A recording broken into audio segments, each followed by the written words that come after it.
जय हिंद, नमस्कार। आप सभी का पुनः आपके अपने परिवार रामाचल गुरुकुल में बहुत बहुत स्वागत एवं अभिनंदन है। आज की क्लास हिंदी पेडागोजी के प्रश्नों को लेकर है। हिंदी पेडागोजी के महत्वपूर्ण प्रश्नों को लेकर जो सीटेट परीक्षा में किसी न किसी एग्जाम में पूछे गए हैं। ये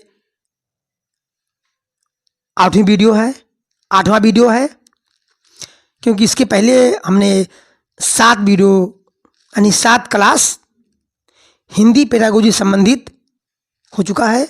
आज की क्लास 8वीं क्लास है। आप लोग पूरे वीडियो में पूरे मन से बने रहिए। और ये इतने महत्वपूर्ण प्रश्न है कि ये प्रश्न पेडागोजी के प्रश्न बार बार सीटेट एग्जाम में आ रहे हैं। और यदि ये प्रश्न तैयार हो जाते हैं तो हिंदी पेडागोजी के पेपर 1 15 नंबर और पेपर 2 15 यानी कुल मिलाकर के 30 नंबर इस वीडियो से मिलने वाले हैं, एकदम श्योर। तो वीडियो को इसकी मत करिए, पूरा वीडियो देखिए और नोट बनाइए, तभी इन प्रश्नों को अभ्यास कर सकेंगे, सीख पाएंगे। तो शुरू करते हैं आज की क्लास। प्रश्न नंबर 19। हमने लगभग 18 प्रश्न कर लिया था, उसी के आगे कंटिन्यू हो रही है। प्रश्न नंबर 19। भाई, इन प्रश्नों को एकदम हल्के में मत लीजिएगा, क्योंकि यही प्रश्न सिलेक्शन दिलाने वाले हैं। क्योंकि जिनका पेडागोजी का सेक्शन प्रश्न सॉल्व हो गया, उनको सीटेट क्रैक करने से कोई नहीं रोक सकता। क्योंकि पेडागोजी में ये पेपर 1 में 75 नंबर कवर की हुई है, यानी आधा पेपर। और पेपर 2 के लिए 60 नंबर है, 60 नंबर है। तो दोनों ही पेपर में ये पेडागोजी के प्रश्न बहुत महत्वपूर्ण है। इसको बिना समय गंवाए याद कीजिए, नोट बनाइए, पढ़िए। तो प्रश्न नंबर 19। तपस्या 7वीं कक्षा में विभिन्न संदर्भों में तपस्या एक लड़की है, मतलब टीचर है। तपस्या 7वीं कक्षा में विभिन्न संदर्भों में पृथ्वी, वसुधा और भूमि शब्दों के प्रयोगों की तरफ बच्चों का ध्यान आकर्षित करती है। तो ऐसा करने में उसका उद्देश्य क्या है? भाई, जब तक प्रश्न को पूरा नहीं देखेंगे क्या समझ में आएगा? कुछ नहीं आएगा। तो प्रश्न पूरा समझिए, पूरा देखिए और उसको नोट बनाइए, याद करिए, तभी कुछ होगा। इसका क्या है बताइए? पहला ऑप्शन है पर्यायवाची शब्दों की परिभाषा देना। ये विभिन्न संदर्भों में पृथ्वी का, वसुधा का, भूमि का क्या कर रही है? ये शब्दों के प्रयोग की तरफ बच्चों का ध्यान आकर्षित कर रही है। कहने का मतलब इन शब्दों को, यानी वसुधा, पृथ्वी, भूमि के शब्दों का प्रयोग कर रही है। प्रयोग करते हुए बच्चों का ध्यान अपनी तरफ, इन शब्दों की तरफ आकर्षित कर रही है। तो ऐसा वो करने से उसका उद्देश्य क्या हो सकता है? पहला ऑप्शन है कि पर्यायवाची शब्दों की परिभाषा दे रही है। नहीं, ये ऑप्शन नहीं होगा। भाई, विभिन्न, इसमें कार्य है कि विभिन्न संदर्भों में अलग अलग संदर्भ को लेकर के वो इन शब्दों की क्या बता रही है? प्रयोग बता रही है। बी में क्या? शब्द भंडार के विकास, ये भी नहीं है। विकास, भाषा का व्याकरणिक ज्ञान देना। यहां भाई व्याकरण कहाँ आ गया? व्याकरण नहीं है, यहाँ है हिंदी भाषा की बारीकियां को समझा रही है। वो जो तपस्या टीचर है वो हिंदी की बारीकियां को समझा रही है, हिंदी की बारीकियों को समझा रही है। तो इस प्रश्न का ऑप्शन डी सही है। ठीक। भाई इन प्रश्नों को ऐसे हल करना है एकदम एज ए टीचर के रूप में।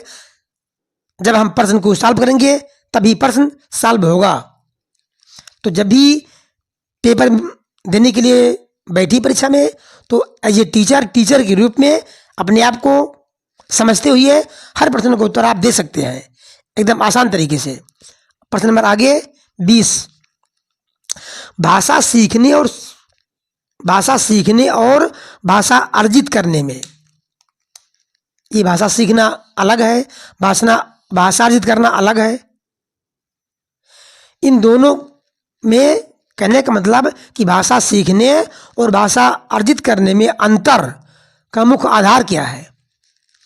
कि भाषा सीखना और भाषा को अर्जित करना, अपने में ढाल लेना। हम भाषा सीख गए हैं, कभी भूल सकते हैं, लेकिन जो भाषा अर्जन हो गई वो तो मेरे दिमाग में, मन में समा गई।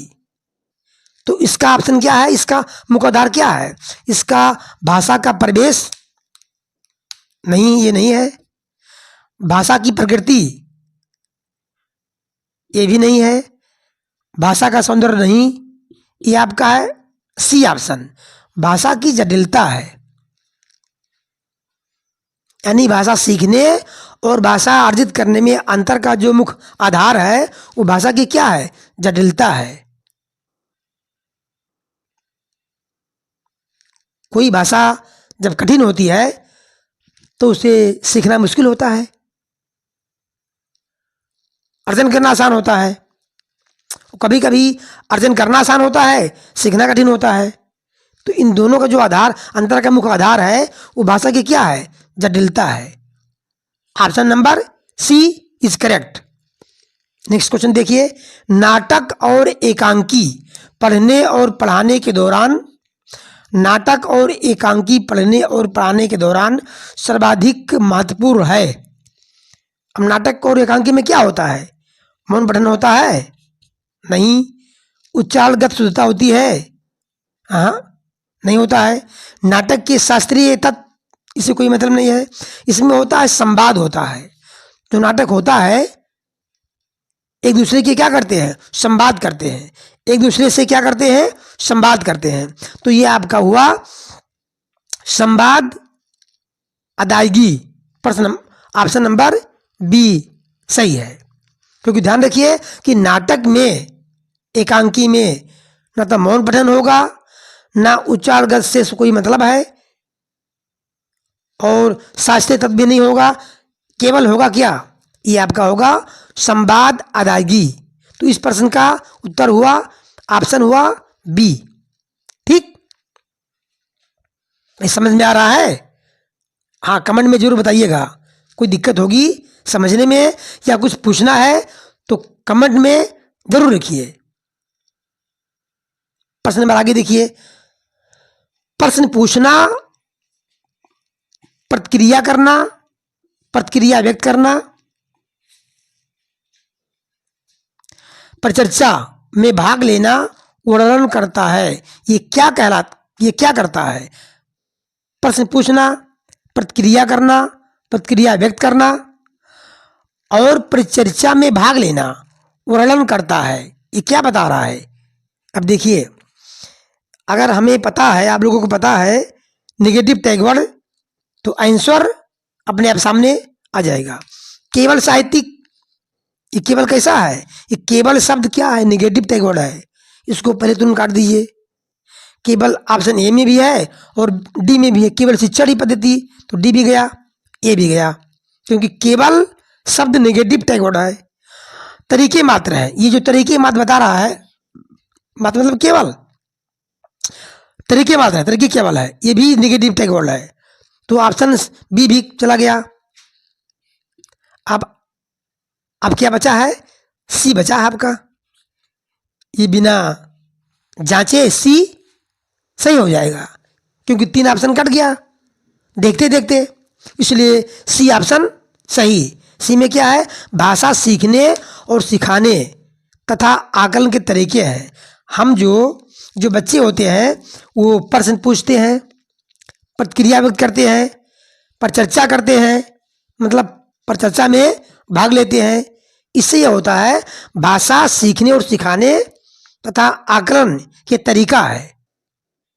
इस विधि से भाषा बच्चे सीख जाएंगे और बच्चों का आकलन भी हो जाएगा, प्रश्न पूछने से, प्रतिक्रिया व्यक्त करने से और परिचर्चा में भाग लेने से। ठीक, नेक्स्ट क्वेश्चन देखिए। एक बालिका अपनी पसंद की कहानी की एक पुस्तक पढ़ रही है। एक बालिका अपने पसंद की कहानी की एक पुस्तक पढ़ रही है। इस प्रकार के पठन को क्या कहेंगे? कोई बालिका हो या बालक हो, अपनी मनपसंद की कहानी की पुस्तक पढ़ रही है। कोई किताब हो यदि उसके मन पसंद का है तो क्या करेगी? पहला ऑप्शन क्या है? बारीकी से पठन, बी में है गहन पठन, सी में है सरसरी तौर पर पठन और डी में है विस्तृत पठन। तो जब उस पुस्तक उसके मन का है, पुस्तक उसके मन पसंद का है, तो वो गहन पठन करेगी। क्या करेगी? गहन पठन। ध्यान से एक एक शब्द को, एक एक लाइन को ध्यान से, गहनता से उस कहानी की पुस्तक को पढ़ेगी। कहने का मतलब प्रश्न नंबर 23 का ये बी ऑप्शन करेक्ट। ये ध्यान रखिए कि कोई पुस्तक है, कोई कहानी की पुस्तक है, कोई नोवेल का पुस्तक है, उपन्यास है, कोई किताब हो, अगर यदि उस किताब को बालक या बालिका वो पुस्तक अगर उसे पसंद है तो वो क्या कर रही है? उस पुस्तक को गहनता से पढ़ रही है। ठीक, तो ये कुछ प्रश्न आज थे। आज की क्लास यहीं समाप्त होती है। अब जितने प्रश्न क्लास में हम लोग कर रहे हैं उसको भाई आप लोग मैं बार बार कह रहा हूं कि नोट बना लीजिए, ताकि जब भी आपको टाइम मिले उसको एक बार, दो बार, तीन बार रिवाइज हो जाए। बिना रिवाइज के प्रश्न याद नहीं होगा। समझिए, याद करिए, बार बार रिवाइज करिए, दोहराइए, तभी प्रश्न दिमाग पर चढ़ेंगे। वही जो प्रश्न आपके दिमाग में रहेगा वही परीक्षा में आपको काम आएगी। तो चलिए, आज की क्लास समाप्त होती है। पूरा वीडियो देखने के लिए आप लोगों को धन्यवाद। अगले वीडियो में हम इसके आगे प्रश्न को लेकर आएंगे जो सीटेट एग्जाम में पूछे गए हैं, मतलब एग्जाम में आया हुआ है, वही प्रश्न नेक्स्ट वीडियो में लाएंगे हम। तब तक के लिए आप लोग मेहनत से पढ़ते रहिए, मुस्कुराते रहिए। जय हिंद, वंदे मातरम, राधे राधे।